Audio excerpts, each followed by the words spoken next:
a very difficult stretch, but you continue to perform at a high level. How are you able to get to your game? Basketball when I'm on the court.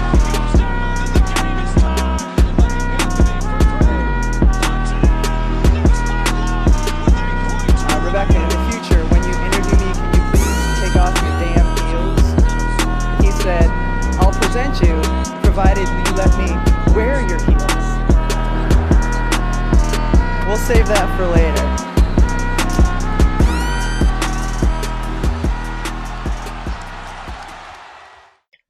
Opa! Boa tarde, fãs do basquete. Boa tarde, torcedores do Atlanta Hawks. E boa tarde também para a pessoa que agendou o show da Janet Jackson no mesmo dia do próximo jogo do Atlanta Hawks, porque vai ter jogo em Atlanta. E boa tarde pra Drica, né? Como vai você? Boa tarde pra quem, né, querida? Eu falei que eu sugeri que a gente pulasse esse jogo, mas a Agatha não quis, né? Então vamos ter que falar aí do que aconteceu ontem no TD Garden, principalmente nos minutos finais, né? Que foi a derrocada aí do Boston Celtics. E o Atlanta que forçou esse jogo 6, né? Quando nem eles mesmos imaginavam, esperavam e acreditavam, visto, né? Esse show aí que já estava marcado, mas do lado de Atlanta tem Trae Young, né?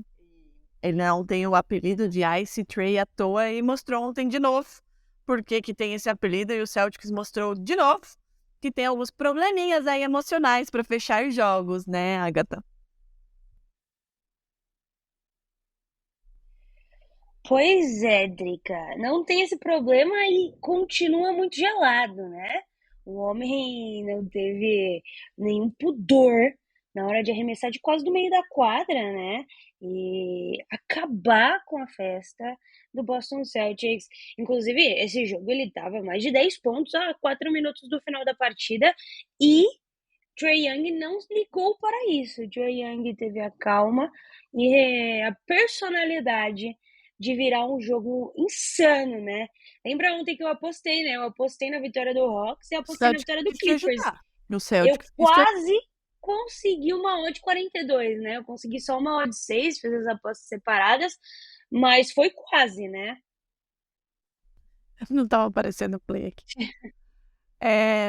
O Trae Young, pra variar, né, decidindo o jogo, mas eu acho que a última bola do Trae Young, Agatha, ela foi um resumo do que aconteceu durante todo o jogo, né? A defesa do perímetro do Celtics estava tenebrosa e o aproveitamento do perímetro do Celtics também estava muito ruim. Se a gente for olhar as estatísticas de modo geral, né, macro, assim como o jogo, o Celtics esteve à frente na maior parte do tempo. Se a gente olha o gráfico, é basicamente verde, né? Poucos pontos vermelhos, e o Celtics chegou a liderar por 12 pontos, né, no final no quarto por 11.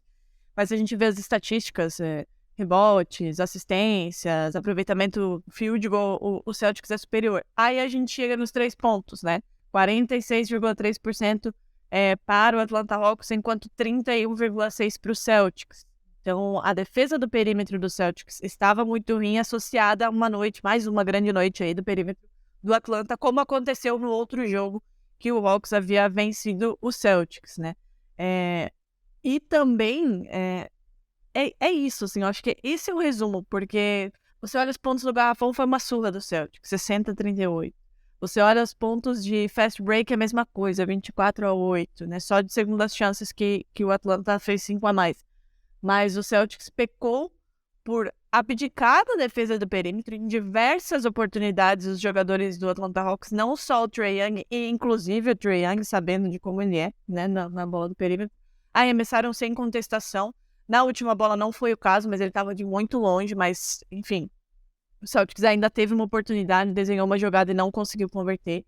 Mas eu acho que a bola do Trae Young, além de resumi-lo, né, que é um cara muito frio nesses momentos e que não é a primeira vez que faz isso e provavelmente não será a última, resumiu o que foi o jogo do Celtics de abdicar dessa defesa do perímetro e foi castigado. Tanto é que se tivesse feito uma defesa melhor e não forçado tantas bolas de 3, principalmente o Jason Tatum, não teria chego, né, no final com essa configuração. Poderia até ter tido uma vantagem maior, que embora o Celtics goste de entregar, poderia ter sido suficiente. Então, eu acho que são alguns pontos. O Jaylen Brown até falou na entrevista pós-jogo que eles tiveram jogadas estúpidas, foi essa a palavra utilizada por ele, e concordo, né, porque teve várias decisões erradas. De novo, eu não sou de criticar Jason Tatum, mas quando ele merece ser criticado, ele tem que ser, inclusive dele, a maioria dele, inclusive o Jaylen Brown jogou muito, né, tentou, o coitado, de fato, tentou muito encerrar essa série ontem, né, que jogava em casa, inclusive terminou com 35 pontos,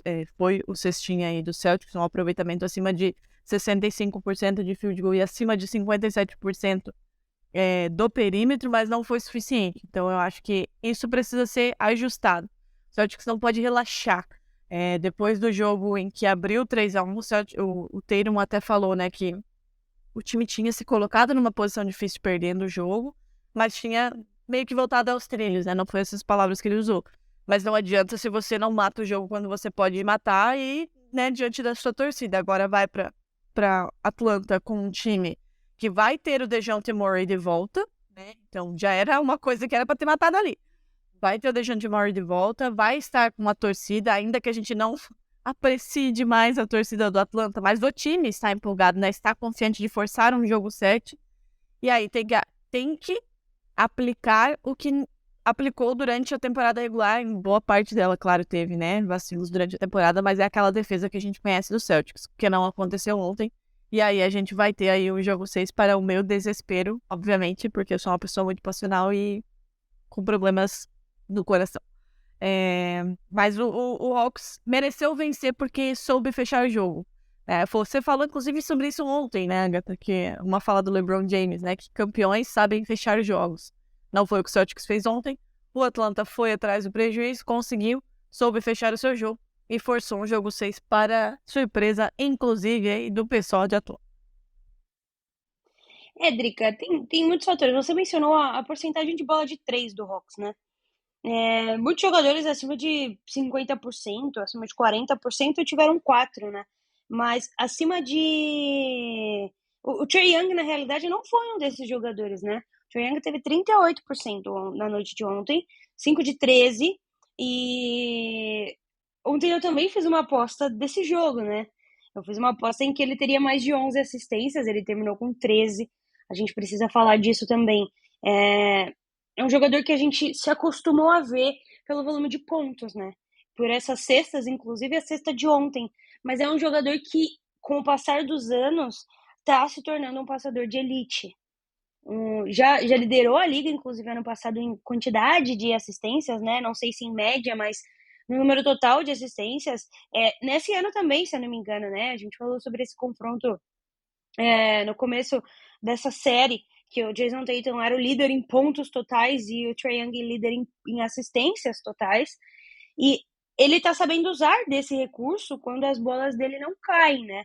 Algo que talvez Ja Morant precise atualizar dentro do seu estilo de jogo, especialmente agora pensando com a mão machucada, né? A gente sempre compara muito os dois, a gente tem até um certo favoritismo, mas nesse ponto a gente precisa dar a vitória, eu diria, a Trae Young, né? A forma como ele desenvolveu e muito bem a parte de passe. Isso fez total diferença no final, né? A forma como ele está encontrando os seus companheiros para finalizar. O Capela também não foi esse exímio reboteiro que a gente está acostumado, né? Já foi líder de rebotes na liga. Ele pegou só 7 rebotes ontem. E como você mencionou, o jogo inteiro a gente teve...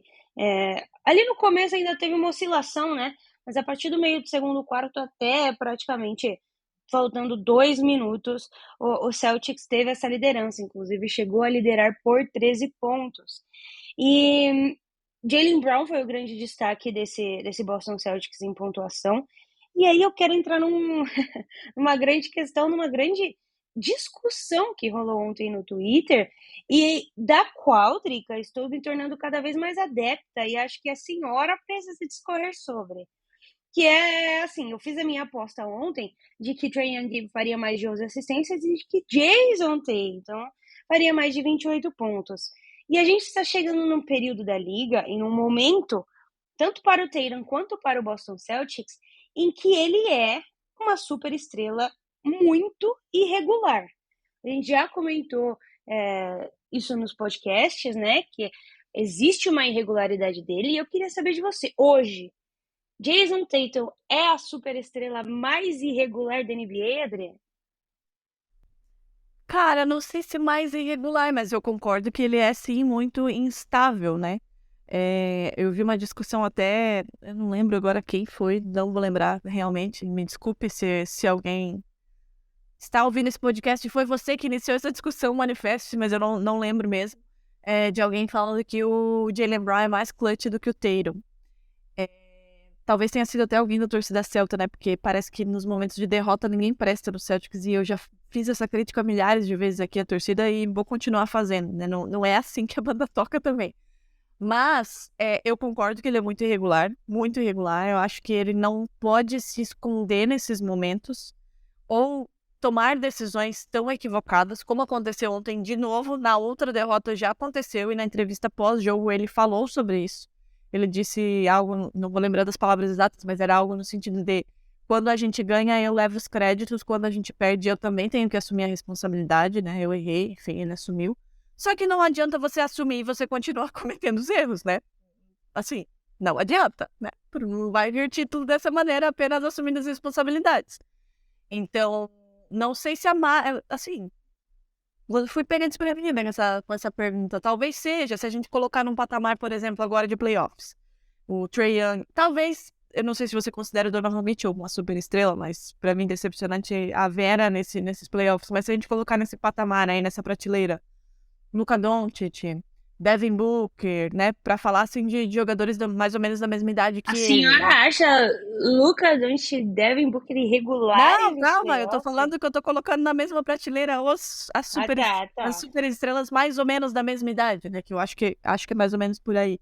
Devin Booker, o Luka Doncic, o Jason Tatum. Aí vamos colocar o Mitchell, e aí talvez eu ache o Mitchell mais irregular do que o Tatum. Mas falando desses três, por exemplo, ainda que o Doncic não esteja nos playoffs, aí sim, eu concordo, realmente, porque você olha o Devin Booker fazendo o que tá fazendo, e sempre faz nos playoffs, né? É tipo o Jimmy Butler, vira a chavinha, ainda que o Jimmy Butler seja alguma coisa fora do comum, mas vira a chave nos playoffs. O Luka Doncic é isso o tempo inteiro. E o Jason Tatum oscila demais, né? Oscila demais, toma decisões equivocadas demais e força e continua insistindo nesse erro demais, né? Ontem, por exemplo, na bola do perímetro, tem dia que tá caindo, e ótimo, beleza, continue. Mas não era o caso ontem, e a gente sabe o quanto ele partindo pra dentro do garrafão, por exemplo, é muito difícil de ser parado, porque ele é forte, ele é alto, ele é esguio, ele tem um movimento de corpo muito bom, né? Consegue fazer esse movimento de corpo pra enganar a defesa ou pra cavar falta, e ele não faz, ele continua insistindo numa coisa que não tá dando certo. Então, eu acho que a gente já elogiou ele sobre a evolução com relação a essa tomada de decisão, que era muito pior antes. Mas, como você falou, os Celtics e ele chegaram num patamar em que isso não pode mais ser tolerado. Ele não pode mais se esconder e dizer: nossa, estou evoluindo. Não, querido, você é o franchise player do Boston Celtics, você precisa fazer isso. E não adianta ir depois numa entrevista e dizer que assumiu o erro, porque não vai adiantar nada, vai ser eliminado do mesmo jeito. Então, eu concordo nesse sentido. Talvez colocaria o Donovan Mitchell como pior do que ele nesse sentido, mas aí não sei se cabe com, né, enfim, a comparação. Mas eu acho que não dá mais pro Tatum ter essas atuações que teve ontem no momento que a gente está, né? E agora a gente vai pro jogo 6, e aí? E se ele joga mal, de novo? Assim, beleza? O Jaylen Brown pode até carregar o time, e eu realmente acho que pode. E pra mim, os dois se complementam, né? Eu não gosto daquele papo de o Jaylen Brown é o adjuvante do Tatum. Eu realmente não gosto desse papo. E ele pode levar o Celtics a uma vitória. Mas facilita muito se o Jason Tatum ajudar, né? Colaborar. Então, eu concordo. Não é porque eu sou completamente apaixonada por ele que eu vou passar o pano. Acho que errou demais ontem. E outro ponto que é forte, que é uma das características mais fortes do time, que é a defesa, também deixou muito a desejar ontem. Então, isso não pode se repetir. Dá pra esperar pro jogo 7. Tem que fechar no jogo 6. Porque aí entra de novo aquela pressão de você ser o atual finalista, de você bater na trave há tanto tempo, de você ter condições de chegar ao título e não chegar. Aí entra outras muitas questões que a gente sabe que o Celtics está evoluindo, mas escorrega, como a gente viu ontem, essa questão emocional. Escorrega, Drica, e quando a gente olha para esse time, eu acho que a gente esperava mais, né? Todos nós esperávamos uma energia maior. Eu até falei no jogo em que. Primeiro jogo que o Atlanta venceu. Perdão, o Boston venceu, no jogo em que ficou 3-1. Eu sentia esse time um pouco com o pé no freio, sabe? Fazendo apenas o necessário para vencer. E não tudo aquilo que poderia ser feito. Eu acho que alguns times estão pecando aí. Ontem, por exemplo, a gente já pode até entrar nesse jogo, levando em consideração que teremos sim o jogo 6 em Atlanta. Péssimo. Ontem Péssimo. vamos falar de uma série que fechou, foi a série do Suns. Eu senti que o Suns finalmente chegou no jogo de ontem. Até Também. então eu não tinha sentido o poderio ofensivo, aquela avalanche que o Suns é capaz de, em teoria, né, entregar. A gente sabia que tinha o Kevin Durant, que tinha o Devin Booker, inclusive falei no último episódio que mencionamos o Suns, que para mim o Devin Booker, por enquanto, é o melhor jogador dos playoffs. Inclusive, com o jogo de ontem, passou está em primeiro lugar como o maior pontuador dos playoffs em média, né? São 37 pontos de média. Ontem ele fez 47 pontos, 10 assistências e 8 rebotes.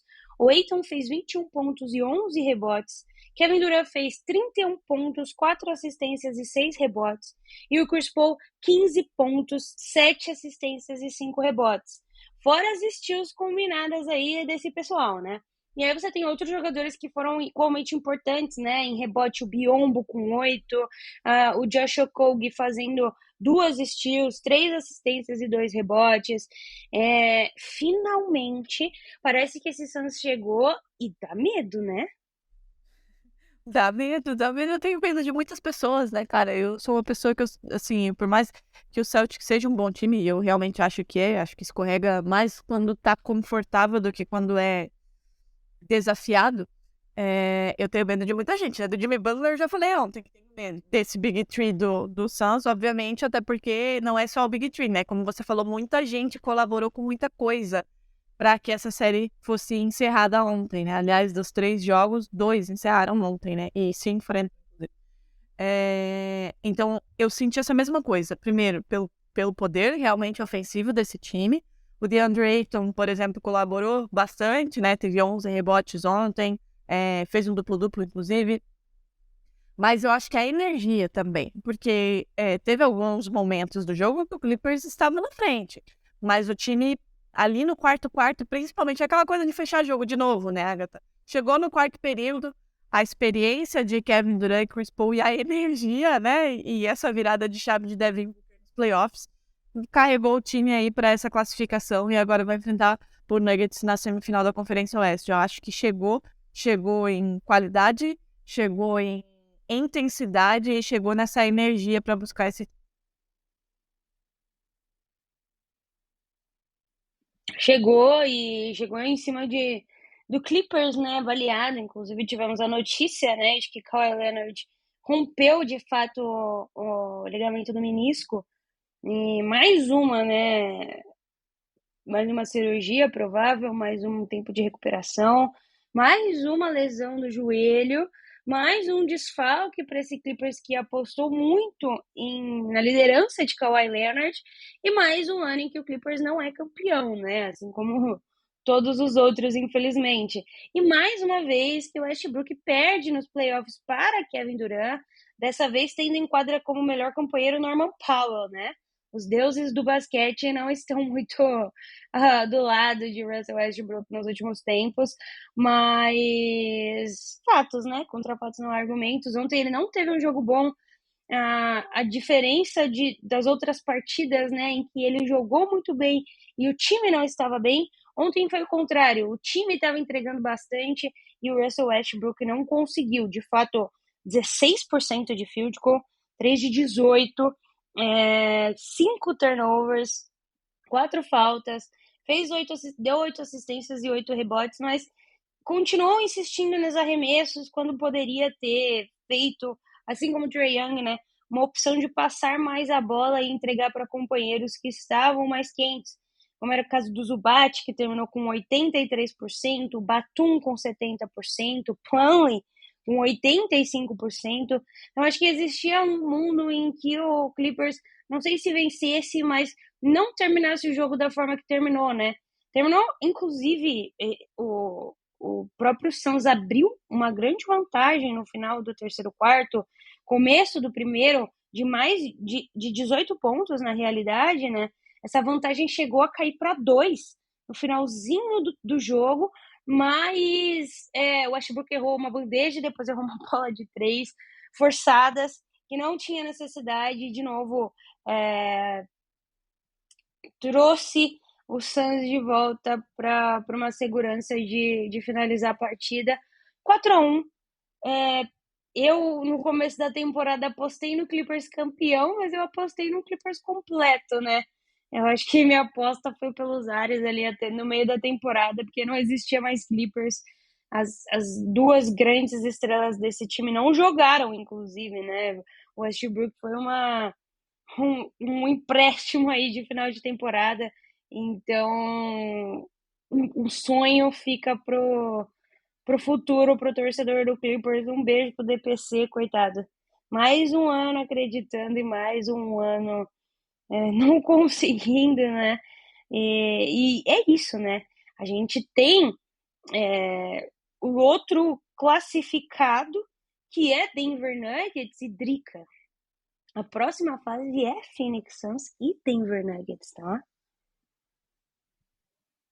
Aí nós fomos presenteados, né, Agatha? Com essa série a gente foi muito presenteado. Estou ansiosa para ver Kevin Durant contra Nikola Jokic, Jamal Murray contra Devin Booker. Meu Deus, obrigada, Senhor. Né? Já que meu time não me presenteia com nada, só com desgosto e frustração, os outros me presenteiam. Mas eu vou te confessar, Agatha, que eu queria que o Timberwolves tivesse roubado mais um joguinho, viu? Eu acho que, não sei, eu simpatizo demais com o Anthony Edwards. Eu acho que ele foi muito gigante nessa série. Ele tem apenas 21 anos, num time aí com vários probleminhas, né? Extra-quadra, enfim. Mas ele lutou até o fim, prometeu que não tinha terminado lá no 3-0, não deixou o time ser varrido. Ontem brigou até o fim por uma infelicidade do destino. A última bola, que poderia ser do empate, de levar para prorrogação, caiu nas mãos dele e ele errou. E eu fiquei com muita dó, de verdade. Ele errou e saiu correndo, né? Saiu correndo, largou cadeira no meio do caminho, foi correndo pro vestiário com uma cara mesmo de frustração. Acho que por ele, talvez eu quisesse um joguinho a mais, embora saiba, né, que o Nuggets era favorito, é superior. Acho que ontem o Timberwolves brigou mesmo até a última bola. Se tivesse feito uma defesa, assim, a defesa que a gente espera de um time que tem Rudy Gobert e Karl-Anthony Towns, talvez tivesse forçado aí mais o jogo. Mas não foi o que a gente viu, né? Não foi, Drica. Eu até brinquei no Twitter ontem, né? Eu tenho dó de Rudy Gobert estar nesse time, porque... Você tem dó de Rudy Gobert? Então, especialmente porque no final da partida eu vi algumas falhas defensivas muito claras dentro do garrafão, em que o Gobert deu sangue, conseguiu que a cesta não acontecesse e não tinha ninguém na defesa para ajudar. E apesar de tudo, apesar de todas as configurações, todos os problemas que o Minnesota teve esse ano, a falta de encaixe do Gobert com esse time, que é óbvia, Rudy Gobert é 2, 3 vezes defensor do ano. Então a gente não tem também como minimizar a importância que ele tem para a defesa. E eu vi isso acontecer algumas vezes. Karl-Anthony Towns e Gobert foram os únicos 2 jogadores nesses playoffs que saíram por faltas, né? Múltiplas vezes, mais de uma vez. Mas Towns ontem arremessou bem, 52% de field goal, mas arremessou muito mal da linha de 3. Isso tudo depois de ter dito que é o maior pivô da história da linha de 3, né? Gobert, 83%, Taurean Prince, 50%, Nickel Alexander-Walker, primo do SGA, 45%, e Anthony Edwards, 48%, 29 pontos. Todavia, contudo, entretanto, 0 de 6 na linha de 3. Aquela bola deveria ter ido para Anthony Edwards, ou talvez se caísse na mão de Mike Conley, Taurean Prince, que estava com 42%, ou até Nickel Alexander Walker, a história teria sido diferente. Talvez, mas eu acho que ele quis puxar a responsabilidade de verdade. E aí, assim, tem aquela coisa, né? De a gente imaginar que poderia ter sido diferente e culpar, né? O desenho da jogada por cair na mão dele que não estava bem. Ou elogiar também essa personalidade de puxar a responsabilidade, que eu acho que foi o que aconteceu, porque ele é assim, né? Ele puxa realmente a responsabilidade e não foge da raia. Acho sim que quando você tem alguém que tá mais quente no jogo, é pra ele que a bola tem que ir, né? Isso é óbvio, mas eu acho que talvez tenha isso que tenha acontecido, sabe? Deixa que eu vou arremessar e se der errado, a responsabilidade é minha, assim. Sei lá, eu louvo quando isso acontece, péssimo quando dá errado, né? Mas eu acho que o Timberwolves, durante o jogo, poderia ter se colocado numa posição melhor nesse final de jogo, sabe? De novo, o Denver era favorito, a gente viu que o Jamal Murray fez ontem, o Jokic no fim do jogo, né? Acho que no quarto, no começo, ali até a metade, eu me lembro, porque eu apostei nele, né? Eu fiz minha apostinha na Sportsbet e faltava 2 pontinhos pra ele, ele não tava conseguindo pontuar, e aí, de repente, ele fez o que ele faz, né? Que é o MVP, não é à toa. Passa a bola e converte bola, e força a falta e converte bola, e aí coloca o Denver Nuggets na frente e mata essa série. Então, eu acho que, como você falou, a gente sabe a importância defensiva, por exemplo, de um Rudy Gobert. Ninguém, apesar de eu particularmente não gostar dele, a gente sabe a importância e a grandeza dele, enquanto defensor principalmente. Mas acho que algumas coisas pecaram no meio do caminho aí do Timberwolves para que ele fosse eliminado com 3-1, ainda com 4-1. Ainda assim, né, dada a configuração do Minnesota Timberwolves, os problemas que teve, essa falta de encaixe do Gobert, principalmente com o Towns e com o Ezra defesa, eu acho que é de se comemorar a campanha que acabou fazendo e roubou o jogo do Denver Nuggets, que terminou na liderança do Oeste. Então, eu acho que o saldo ainda é positivo, sabe, da minha visão, apesar de achar que poderia ter roubado o jogo de ontem.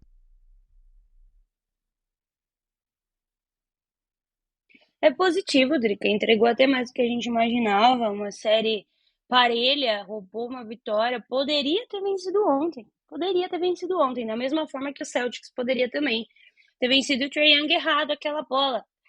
No final das contas, o final foi muito parecido, né? O enredo. A diferença é que o Trae Young acertou e o Anthony Edwards não. Poderia ter Trae sido ao Young... contrário, né? Poderia ter sido ao contrário. Exatamente. Poderia ser Poderia muito ter melhor. sido, não foi. Queria deixar bem claro que não foi, mas poderia. E essa é a verdade, as coisas, o basquete é isso, né? Eu É acho que muito feito desses grandes momentos, e aí você pode ser esquecido ou glorificado. E agora o Trae Young segue feliz.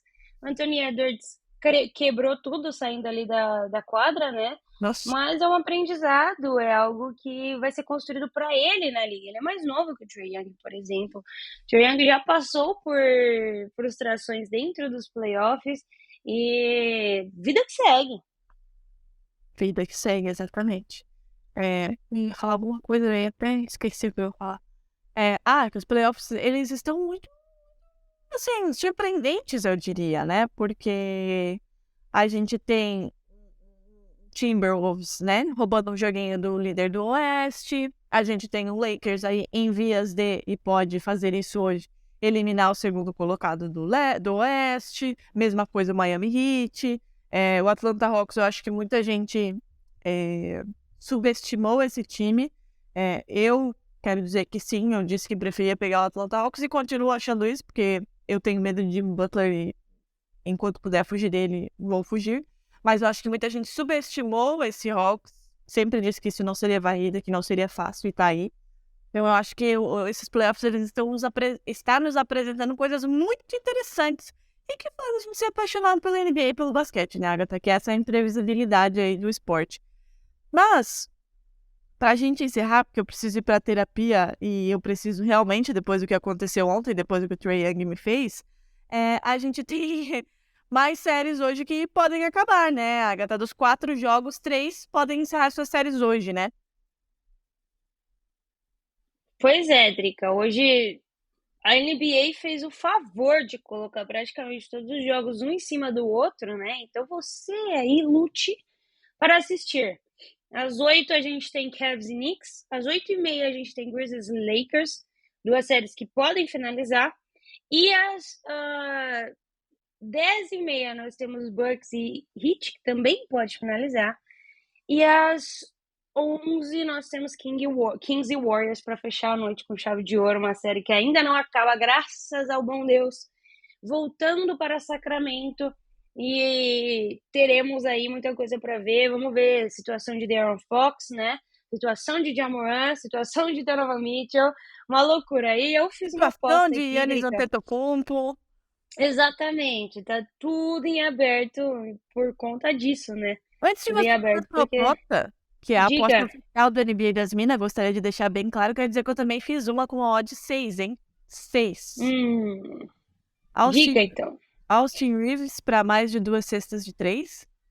LeBron James mais de 24,5 pontos. Ja Morant mais de 5,5 assistências e mais de 10 rebotes para LeBron James. Essa odd tá com 6. Quem quiser, tente a sorte. Diga lá. Boa, me mande a colinha depois, tá? Vou te mandar. Quero- Daqui eu já tô de olho, né? Eu fiz 3 apostas aqui na Sportsnet, ó. Uma no jogo do Lakers, uma no jogo do Cavs e uma no jogo do Miami Heat. Então, vamos ver aí o que vai dar. Miami Heat, obviamente, que usei Jimmy Butler, né? Porque esse homem me deu muito dinheiro no final de semana. Vou te Bom, mandar com a linha. Mas passa aí. vamos para a aposta segura, né? Primeiro, rebotes do Giannis Antetokounmpo acima de 9,5 e Jimmy Butler acima de 28,5 pontos, né? Jogador com média de 36. Giannis também tem médias de mais de 10 rebotes por partida. Uma odd de 2,40, pagando bem, só entregar lá. E fiz aquela loucura, né, Drica? Uma hora vai, apostei R$3 numa combinada que tá com uma odd de 88, tá? Lakers, Miami Heat, Kings e Knicks pra vencer. A loucura da Agatha Máxima. Ontem ela quase bateu na trave. Ontem foi quase. Ontem Bati uma, não bati outra, mas ó.